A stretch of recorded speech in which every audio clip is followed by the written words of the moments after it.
대법원 전원합의체가 양심적 병역 거부에 대한 판례를 뒤집으면서 관련 사건에서 무죄 선고가 잇따를 것으로 보입니다. 그동안 밀려있던 재판들의 진행도 속도를 낼 전망입니다. 조성호 기자입니다. 종교적, 개인적 신념도 정당한 병역 거부 사유가 될 수 있다는 대법원 전원합의체 판결에 대해 사건 당사자인 오승원 씨는 감사의 뜻을 먼저 표했습니다. 대법원 전원합의체의 이런 용감한 판결에 정말 감사드립니다. 우리 국민들의 대치복무에 대한 찬성 의견에 대해서 감사드리고 국민들의 이런 수준 높은 관용에 대해서 제가 실감할 수 있었다고 생각합니다. 오 씨 사건을 포함해 대법원에서 다루는 관련 사건은 모두 227건. 전국 법원에서 재판받는 병역 거부자들은 930여 명에 이르는 것으로 알려졌습니다. 그동안 하급심 판단은 재판부마다 엇갈렸는데 지난해엔 2004년 대법원 판례를 거스르고 44건이나 무죄가 선고됐습니다. 개인 양심의 자유를 더욱 중시하는 시대의 변화 흐름이 반영된 겁니다.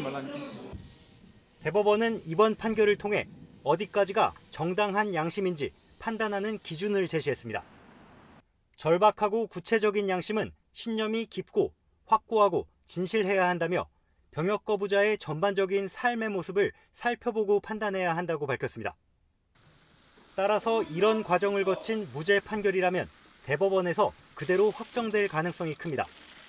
그렇지 않고 기존 판례를 근거로 기계적으로 내려진 판결이라면 오승원 씨 재판처럼 파기환송심에서 다시 한번 판단받을 것으로 예상됩니다.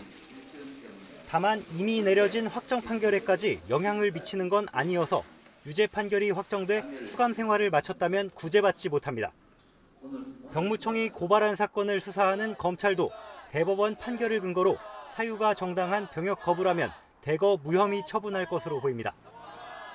지난 6월 헌법재판소가 대체복무제 없는 병역법이 헌법과 맞지 않는다며 국회에 입법을 요구한 상황. 이번 판결에 더해 대체복무제까지 도입되면 양심적 병역 거부를 둘러싼 사회적 논쟁도 종지부를 찍을 전망입니다. YTN 조성호입니다.